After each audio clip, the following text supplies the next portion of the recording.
Okusawa 4 ku makya paka sawa 6 ez'ettuntu nga tukuba tochi mu nsonga enkulu eziba zigenda maaso mu ggwanga tusobole okuba nga tutambulira wamu n'okumanya. Anze Munasingo Mary Namirimo amawulire gabadde mangi nnyo okuva Ssabbiiti lwe yatandika ku lunaku olw'Emmande paka olunaku olwaleero olwokutaano naye nga mu ggo mwe mubadde n'eggulire ery'okuba nti Ssaabaminisita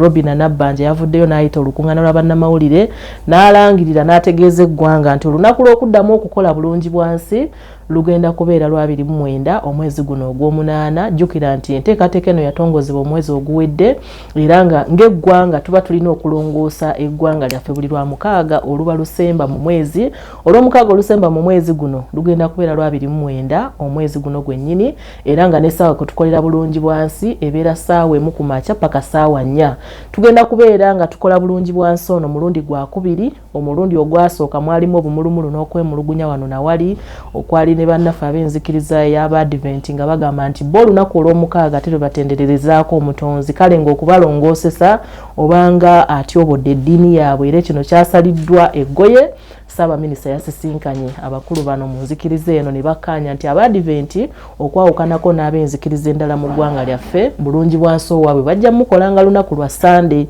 naye nga ku lunaku olw'omukaaga mukadde ak'okukola bulungi bwansi tebajja kukkirizibwanga kutambula okuva ku ssaawa 1 paka ssaawa 4 olwo baba balina okugenda okusaba oluvannyuma lw'essaawa ezo baddembe balyoke bakola oluwalo lwabwe ku lunaku olwa Sande.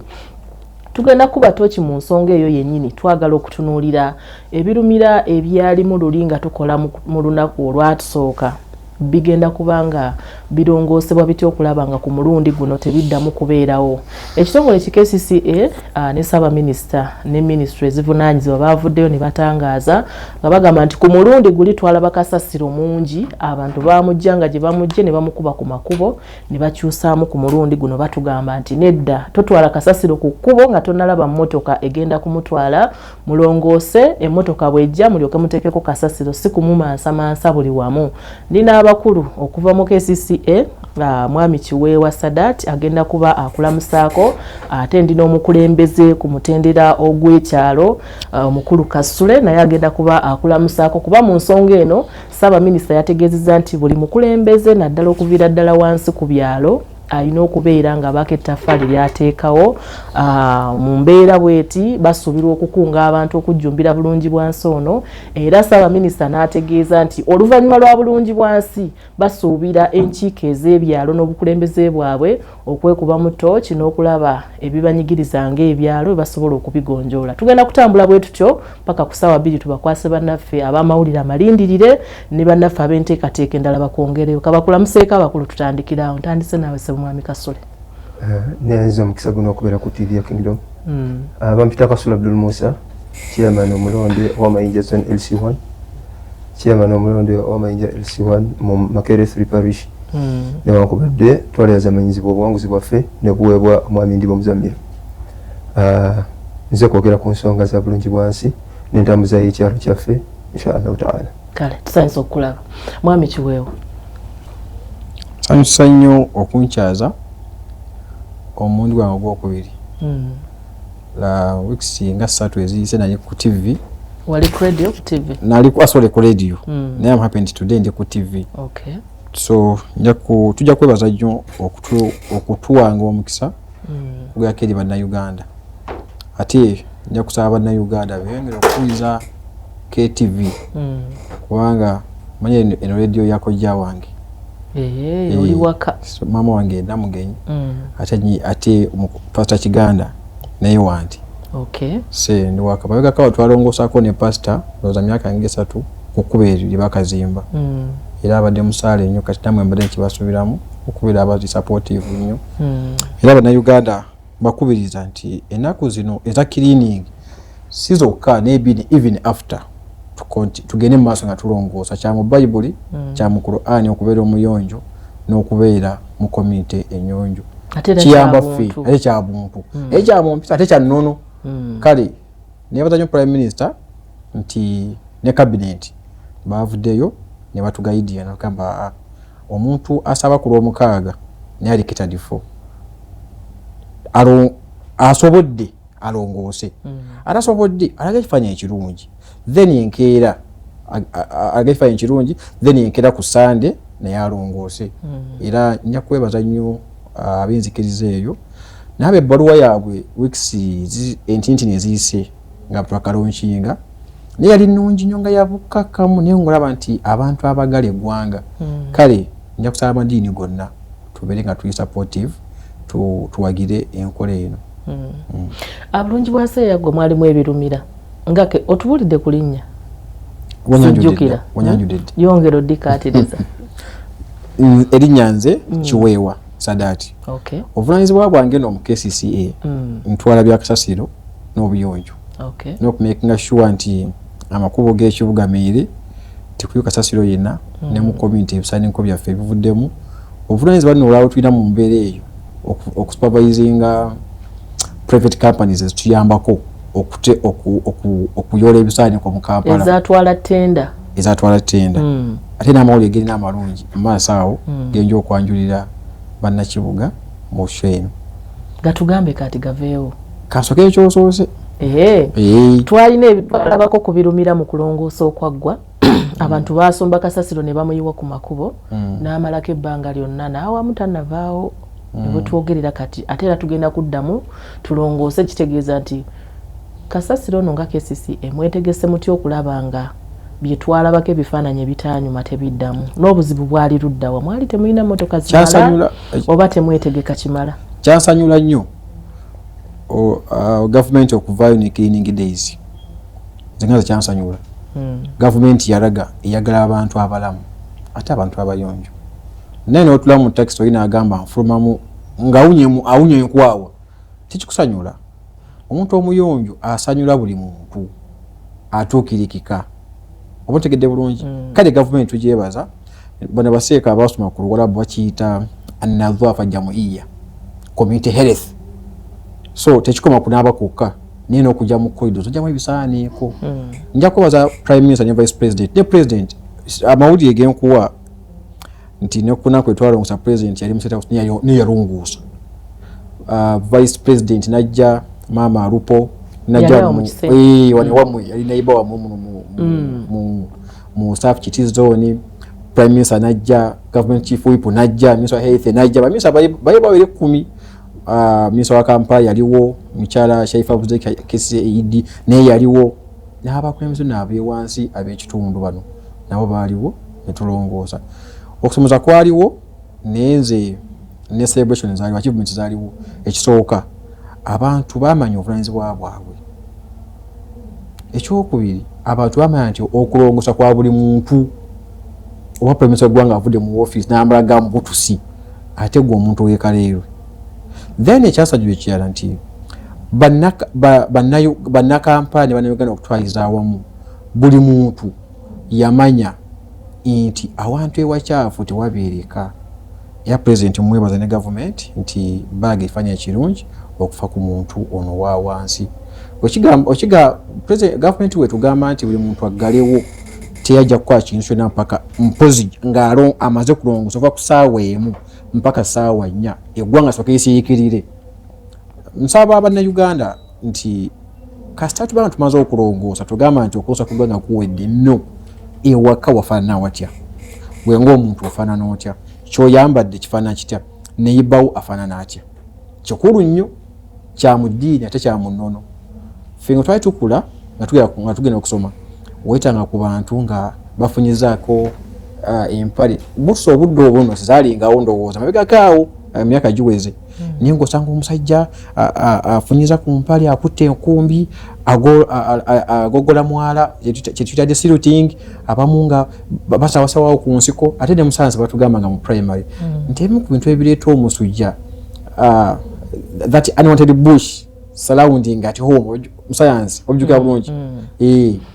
bivaako ensiri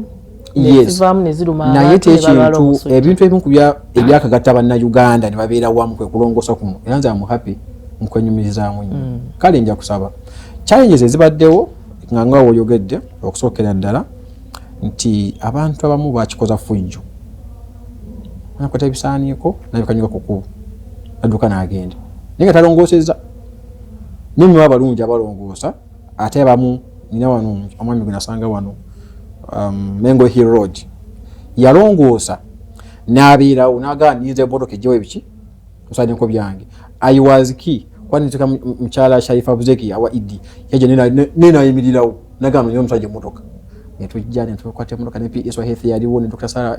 Dr. Pipe health yaliwo ntuyere bisaaniko ntubisa ku mmotoka netwerawo nadda mu kikomera naggalawo olaba omuntu omulungi bwatyo kale abantu ngaabo tutaga tubateke on board. Mwami Kiweewa naye challenge katono nnyo Mwami Kiweewa obuzibu bwava wakasasiro kandalirira ku makubo ng'abantu balongooseza bakuŋŋaanyiza batadde we basuubira nti emmotoka zijja mulaba mangu n'abamunonye ate n'abeerako bubeezi n'atandika n'okweraliikiriza. Tusanyuke nti ekirungi bamugjayo omwana wakulaga nti wano nina ekizimba bujo nkisirikidde nga kisena okwingira weebaza n'ogamba omwana ndaze ekikola ki ekimuluma then ononya solution naye twanotusinze challenges nyingi naye before challenges ezo njagala nkugambe nti wetwamnyoka nti ebisaani kubyongedde mu Kampala twali kisuubira kuna Kampala tuibanji wogenda okubalabalamu ennamba gye tuyina olunaku during the time tulima tuweza milioni 3 niyo ogenda okubalabamu abantu betuyina ekiro abasula mu kibuga mu butale mu masomero mu markets z'ibiki mu Kampala mwonna twandibanga tu milioni ngiye mu mitwalo nga 2 kati ate nga UN yatugamba abegakawo mu 2017 ekibiina ky'amawanga amagatte ekitwala ebyobutonde bw'ensi kyatugamba nti kyandibanga omuntu buli lunaku ajinti ensasiro yinkana obutundutundu 97 omutegera bulungi kati that was 2017 but now what about now twati kituubira enja okugamba nti nga KCCA mukama waffe ED buli mukulu ali mu office yamujjayo wadeka zona n'abajja mu office netwegabanyamu netwongola ekibuga abadde akolera kawempe n'okuteka emaki n'ogenda n'olambula makindi n'owali podcast n'avaawo buli netuyingira enkuubo kyova nti tiyalwawo nnyo ninga ali mungi so tebaza management government support yetuwa kale Mwami Kasule embeera ya kasasiro gwe wagisanga mu kusomoozebwa ki era ku mulundi guno biki byoyagala bisibweko essira? Embeera ya kasasiro twasanyuka era kati ngewaffe kyali kigendeere kasasiro y'omujja tumuteeka ku makubo.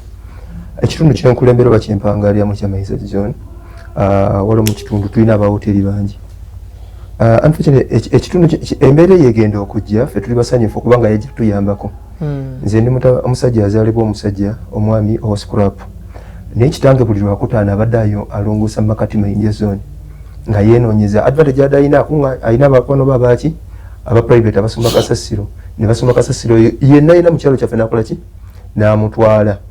ne bamutwala buli lwakutaano kati embeera eno wejja yajja emuwewula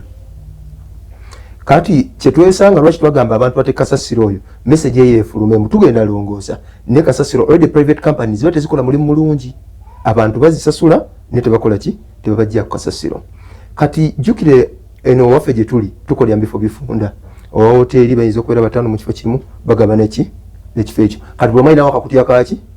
kakasasiro so aggregately akuŋŋaana tewaliwo wano company erina capacity emujjamu bwe baba bayina bali tebakikola mu butuufu bwakyo so kyetwali tugamba ffe ensonga era yemu ku nsonga lwaki abantu baffe beemulugunya okukwata obbawo omukulembeze atali waabwe obulumi mbeera butini kati bano aba KCC oba kiva ku ssente tebasustainizinga local community kwenyigira mu bidding ku tenders ezikola tenders ezi zakasasiro for instance ffe tusobola okukola omulimu omulungi kuba ffe tukulidde mu mbeera eyo ate olina obulumi ku kyalo kyo okitegeera unlike ono omulala ajja okukola ki business talina bulumi obwo obufaanana obw'omuntu waki w'ekyalo ekyo katugamba mbusinga buli kimu kidda ku muki buli mbuzi nedda ku nkondo yaayo oba oliawo tunaayambibwa ku mbeera eyo ekyokulabirako ekirala buli kyalo kiriko oba emabega kawa wayise nga tukyali ku pit latrines kibaddengako omusajja asima toyi buli kyalo buli kyalo kibaddengako omusajja jjukira engeri y'okulongoosa toyi ebadde nga toyi ewedde ejjudde mudde mu ndala nga olwajja n'asimula eri n'aseetula obukyafu n'abuza mu kinnya ekyasimye omusajja oyo talina mulimu gwatasobola kukola ku kyalo kye talina gwatasobola era badde bakamyala ebadde bakola ki kati eno poliisi bwe yajja eri fomo yakwata nezzaayo obuyinza obwo neyerabira ebyo neyeta ate abayonje ennyo ndi mubwayise mwenkulidde mwempangalira Mayinja zone KCC edisiltinga emyala n'ebireka ebbali w'emyala okumala emyaka n'emyezi enkuba nejja neddamu n'enkuba ettaka neriddamu kati kino ekizze it was a wake up call ffe twakigendeera okugamba abantu kasasiro yenna mujjeeyo gye mujje adde ku kkubo basobola kifunya solution otherwise singa twabisigazaayo munda yanwali Sadat tayogera nga bwayogera leero kubanga yanwali tafuna kifaananyi kituufu naye tubeebaza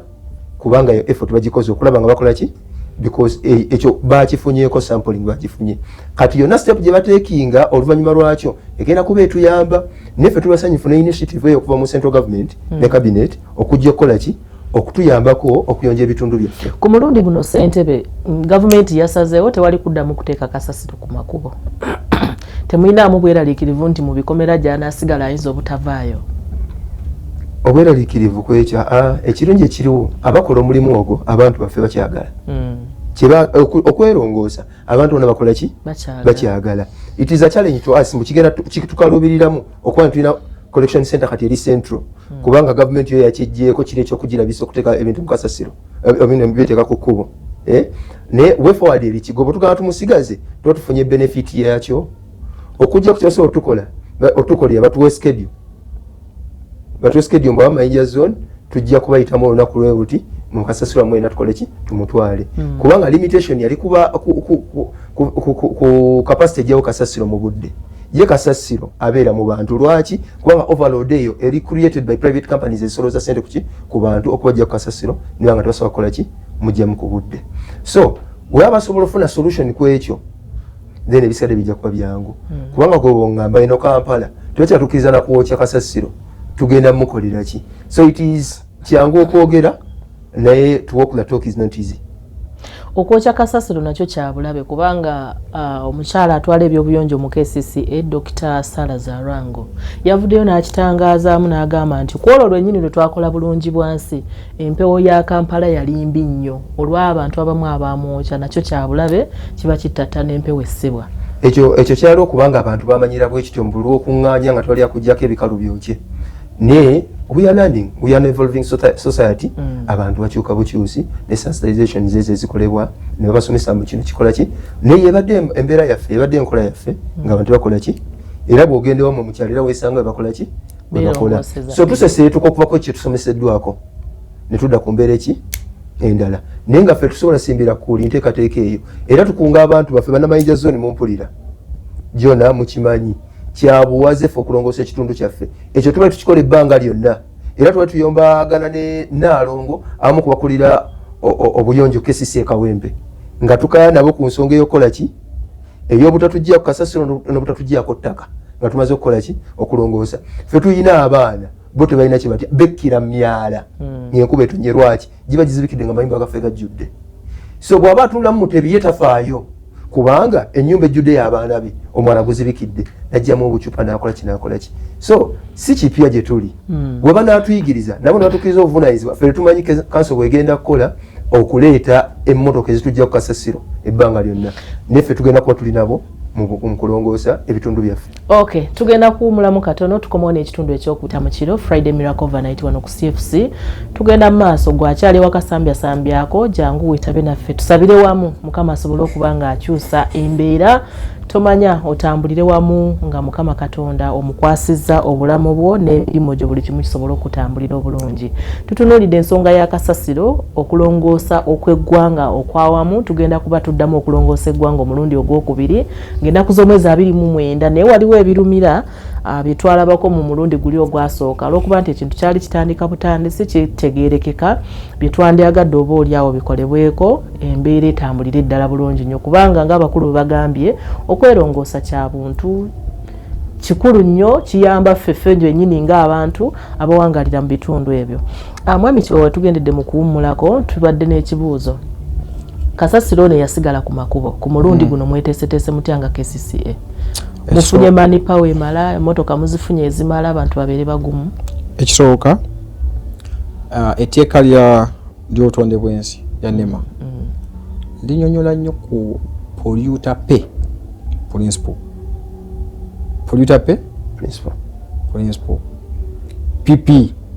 PPP polluter pay gwe woli akatunda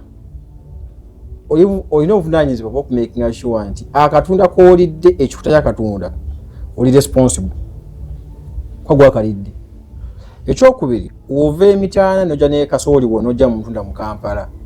osanga abana nga ayoza mu kitanda ky'emmotoka so kiri oli responsible nti kasasiro no gogeneratinze omumanaginze mu ngeri irresponsible. Mu Kampala kyetuyita bring to track tetukkiriza muntu kasasiro okumujja mu kikomera n'omuyiwa wansi no. Then ekirala kasasiro mu Kampala no making sure nti omuwa omuntu ali regulated oba gazetted by KCC eba licensed by KCCA. Dwaki nti omuntu ono gwe mwekasasiro we kusasiro gogeneratinze akujjeko akasente akatono yakoleki amutwali. Olwaleero mukama waffe executive director abadde n'okyuka n'abannamawulire akyonyodde bulungi era kunakula cleaning buli muntu kasasiro omujje eyo making sure omutadde ewantu wata becoming ekyenyinyalwa oba nuisance then kasasiro yabe ngakola ki atwaye walina okutwalibwa. Twabye nga abaana abato balinya mu kasasiro nga after cleaning on 25th amotoka zimulinnyamu tekijja kubeerawo era abakozi banafe ababyokwerinda bali alert kasasiro mujjeewo musekuki ku motoka oyasa okubuuza motoka zimala kampuni nga ntono era mukama waffe olwayo atunyonyodde kampuni ziri mwenda kati ezaweereddwa obuvunaanyizibwa okujja ebisaaniko mu Kampala. Tubadde tulina mmeka otutunulira mu 2015 KCCA katuge tugende mu 2011 mpaka 2014 KCCA muwa mu Kampala mwonna mwalingamu companies esooka n'ekikumi onajja wa mukulu Kasule onajja wa Mukyana Mirimu ninga mwiranye ninga different companies. KCCA ne kwa research nga ija sente mu banka ya France netukola okunoonyereza netuzulanga netugamba nono tukenze ku companies zino for proper regulation okwongera omutindo ku bwakalabalaba bwenkola emirimu za companies zino. Kesi kwe kuwa companies esatu obujukira bulungi 2015 kesi ya wa consortium nejuwa Kawempe ne Nakawa ne wane home kiri nejuwa Makindi then party ya Central nejuwa Nabugabo ne party ya Nabugabo Abdiru ne party ya Rubaga nejuwa Nabugabo Abdiru kane party ndali ya Rubaga nejuwa home kiri nejuwa tuta companies meka era companies no zali mu zone approach zali companies satu nga ziri mu zone ze musanvu nga ziri mche tuyita concession abasoma ku business. Then concession eno yali nga promotinga nnyo kye tuyita public private partnership nti government yasekatako ku buyinza nene bako nebe yabuwa ezo companies emeka entambula za tutambudde bungi nazo nabo mbadde mu ebirumira ebimu ku birumira nga tulaba nti companies badde entono era mukama waffe atunyirira tugamba no kati companies eyongeddeko zi company mwenda mwayongeddeko company mukaaga nambirira twayongeddeko company kusatu zibaddewo kati twagala okwongera ku efficiency then ekyokubiri okuextendinga coverage nti omuntu ono abadde ajinaitano ku naita kutuze ku mukala zona Mengo Hill Road naye ngeno ewa Pastor Kiganda munda tajja kutuukayo kati webana kuwa constituency emu netukujja ku division noda ku constituency emu ojja ku making sure ne team jo wadde emirimu omulimu gwayo kutambula muki mufango ina abantu watono tukwagaza obuweereza obuwera tukati nkimanyi nti ekyo nene kyale customer care wadde uliyo bamuwadde Makinde yonna bamuwadde wa ninga ng'akimanyi nti yaliwo yekka tewali kuvuganya nkimanyi customer care ijja kweyongera nja kusaba bakama fana bebyo bannabyabufuzi abalina abantu abawulira munyo ku ground tukwatagane companies no tuziteekeko erinse George companies no zisobola okukola nga fina nga tuli bakalabalaba osangwa omusota yeguyingira mu community bimuntu yebaka abantu ajayo omuggo siwe kiri nekisasyo nasinga omusota obukambwe mu butonde bw'ensi ettaka mu empewo nafa abantu then ekirala kijagala okugamba nti KCC era mukama fya kinyonde bulungi mukyala Idi nagamba nti kati trace polish model mu Kasasiro eriko town clerk eriko Gombola chief oba ward administrator atwala omuluka, eriko chairperson LC2 chairperson LC1 no officer atwala bya Kasasiro omuluka ogwo nga kyetwagala mukyala Idi atasobodde kutuuka chairperson LC2 asokola ki kutuuka na sindika information nti wano waye bivera bimeka bibiri so kubijjawo kyokka neno kwasa omuntu ono empisa abisuddewo iligali omuntu akyuza Kasasiro kyakubera ebo okumanya ani akyuza ebisaaniiko nti abantu bazira mu mayumba ne bakwata ngo omuntu akyuza ebisaaniiko omubega w'enju ku nsonda so paishi modo mu bisaaniiko mu Kampala yayesoose imawuli amanjige nkwati yesoose naye okwatagana kubaddewo okuva mu Lokiriini nga 25 kyasanyula nnyo nti omukulembeze ku level y'enjawulo nga ne solidarity officer nga mwemanya ne tabu nga mwemanya WhatsApp nezikola emirimu ebisaani nebya ku WhatsApp paishi mode eno kimanyi ija tusenvulako tugene ku stage y'okubiri kale mwami Kasule mu kulongoosa okuwedde twawulirayo amaloboozi ag'emulugunya ku bikozesebwa ba volunteer byabadde babeerawo naye gavumenti terina kyetuyambyeko ku mulundi guno looza kyandibadde kitya ensonga y'okulongoosa ekyamazima byakwekwasa kubanga mu Uganda abantu bamanyira nnyo ebyokukola ki kwekwasa ebyo n'abalala bannakigwaniza baagala okutwala obutwazi ffe tugamba abantu kweyo ensonga twayambibwako mulundi ogusembyeyo lwaki twali tuli mu kalulu ng'abantu abasinga bavuganya so aspirants bawalirizibwa abasinga ne bagukozesanga na platform okucampaigninga abantu bali active nnyo kirera muganda waffe yakola nnyo ebyo nyefe nga badde abasaali mu nsonga ezo ez'obuyonjo kubanga ffe tukulidde mu nzigota tukulidde mu mazzi tumanyi kyekitegeeza omwala ogwo kubanga gutambula tumanyi kyekitegeeza akacupa ffe kennyini tweziyizaako twerwanako okulaba nga tukyafuwaza bikola ki bitundu byaffe ate ne tukubiriza abantu ku buyonjo so bwe tugamba mbu gavumenti eneba ne shortage tugenda kulwana okulanga ali tubikako ka shortage kubanga era nakyo si kinene nnyo abagagga muffe tebalina kibavaako tuwa 2,000 ez'olw'eyo oba oggula enjeyo olina obusobozi gula enjeyo 5 yambako omulala okitegedde era singa twali tulina wetusobola otuteeka Kasasiro nga siwa kusasulira twani tuvuga Kasasiro ffe tumwetwalira ekyo tukibawako garanti fe balina amamotoka agasobola okukola omulimu ogwo twandikoze eki naye unfortunately bano baganda baffe aba KCCA management ya dam sites nazo eri private zakola kiza kusasulira ate atuteekayo okujjako ng'olimu abakola ki abakuŋŋaanya Kasasiro ebyo mbimanyi lwaki kubanga mbadde mu Kasasiro system ya scrap yonna etambuliramu ki mu Kasasiro naye bwe kiba ku ekyo ekikwatagana ku buyonjo bw'ebitundu byaffe tukisimbako nnyo essira kitegeera so kyovola mbu Sadat ndi musanyufu kubanga kati ndi mu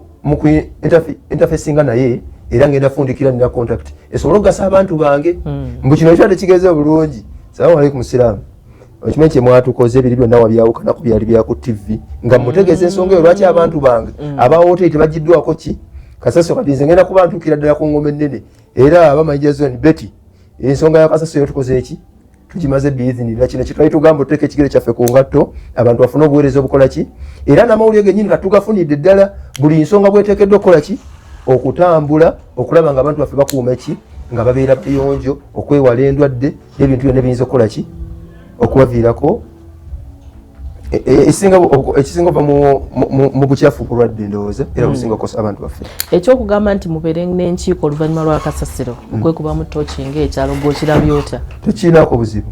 kubanga ate ffe tugamba oluvannyuma lwa Kasasiro era definitely tugenda bateeka ku nninga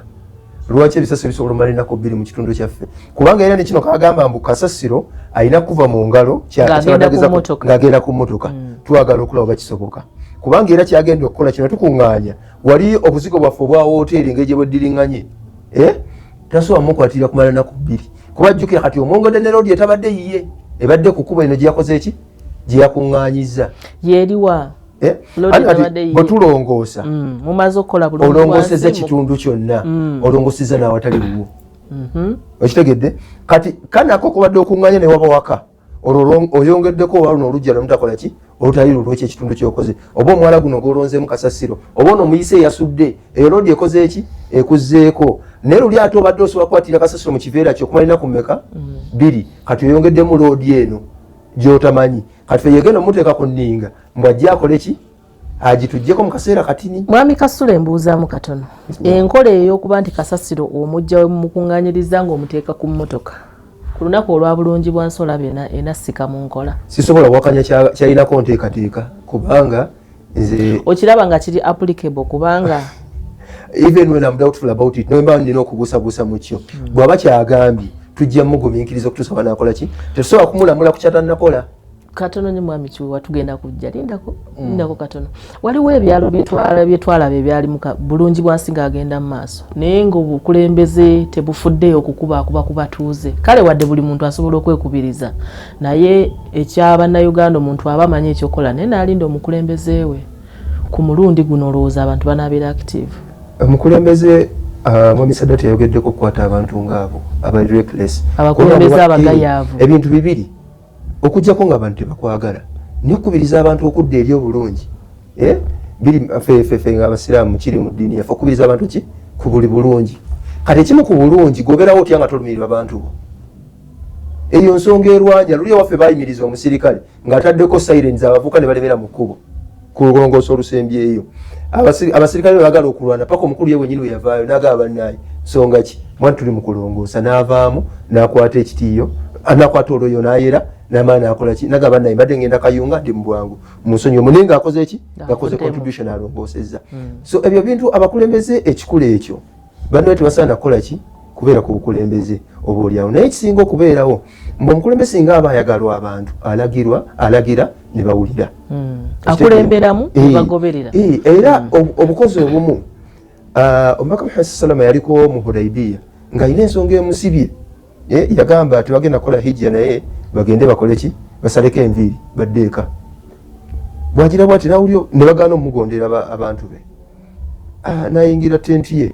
bwayingira tenti y'omukyalo we n'amugamba baganye okusala enviiri neggozisaze ekimulya kyeyakola n'afuluma nayita omuyambi we amusala enviiri nayimirira mu makkati g'abantu be n'asala enviiri bonna olwamulaba nga asala enviiri baswaba bonna ne bagoberera ku nsonga eyo ne bagenda ne bakola ki so kyengezaako okuwa mbu omukulembeze aloosi ateekeddwa leading by action okitegeera sikulagira bulagizi wenyigiremu gwe guno omugigi gwe tukola ki gwe tuli mu kulwana okuteekawo era ndowooza owulira approwe eriwo nga minister honorable minister Balamu akola ebintu ebyo oluusi abantu ennyonta gye bayina tebalina bukyayi ku NRM government wako ki naye balina kubuweereza abantu bano butafaayo kukola kati gundi Mwami Sadat watugamba mbu baafuluma ne badda ebweru challenge ne bagifeesinga head on that is the way we want to go kyeki tusobolayo nfe ng'abavubuka okulwana okulanga ebitundu byaffe bikola ki birongooka kati opportunity bwejja ng'ate gavumenti egiwombyemu omutwe ng'eyagala tukole tuli wamu nabo era tugenda kubeera bakambwe ku nsonga eyo Mwami Kyo obadde n'ensonga mbadde n'ensonga obuuliza muganda wange okuteeka ebisaaniiko ku mmotoka mu kiiningi neddako exercise eddako kisoboka nze ngamba ye nja kukwako example muno mu kibuga ojjukira paaka enkadde n'empya zazifaanana babegakawo ng'amazzi gavaamu gakulukuta naye kati bikyaliwo si kesisi eyo kayi ekikoze ababodaboda abatakisi n'abantu abakola bizinesi abe mu kibuga buli muntu yaba ng'akwatibwako era witaako nakasero mu katale kuwino witaako kuwino ennaku zino waliwo ewati naye oliri nga wanuwe so ng'asaletubo netusulaawo mukama waffe iri najja Dr. Papith najja nzijukira ne mukama waffe Saim Uhuru Mbambi naye najja netubeerawo buli wabeerawo cooperation buli munawuliziganya ne munne is the way to go nakasiwa market naso weyitayo nakasiwa market oyinza ogamba oli nambooli mu kisaawo kama okya market itako kaleerwe abantu batebye bavuddewo sasiyo tuweetwera netulongoosa kati abantu kati nakasiwa katwewo obudde buli saawa 2 omutembe yasuze nga akola abavuddewo netulongoosa saawa 4 batumaliriza okwera era wakyuse nyakuga okugamba na Uganda nadabula bya Kingdom TV teri bulamu bunyuma nga bulamu bulimu obuyonjo UN mu mwaka gwa 2023 yatugamba nti ensi yonna yali okunganya ebisaaniiko obuwumbi bubiri 2.3 billion tons 2.3 billion ebitugamba 2023 naye yatugamba nti by 2050 abantu bajja bayina ebisaaniiko 3.8 billion okawulidde ako kakati olowooza kati yetu mu 2026 so kiri few years ode kati range edimu 2.3 billion kitegeeza gye tulaga mu maaso it's going to be worse UN yetulabula naye tugamba we mutafaayo mwensi mwenna taking action eri quick we are going to be in a problem neze muku amagezi UN ge yatugamba nti tusenyesira kusosola ebisaaniiko ebivunda n'ebitavunda ekicupa lwaki ogatta akacupa ne kutiya lwaki ogatta n'omonde asuzeewo n'akaveera tubyawule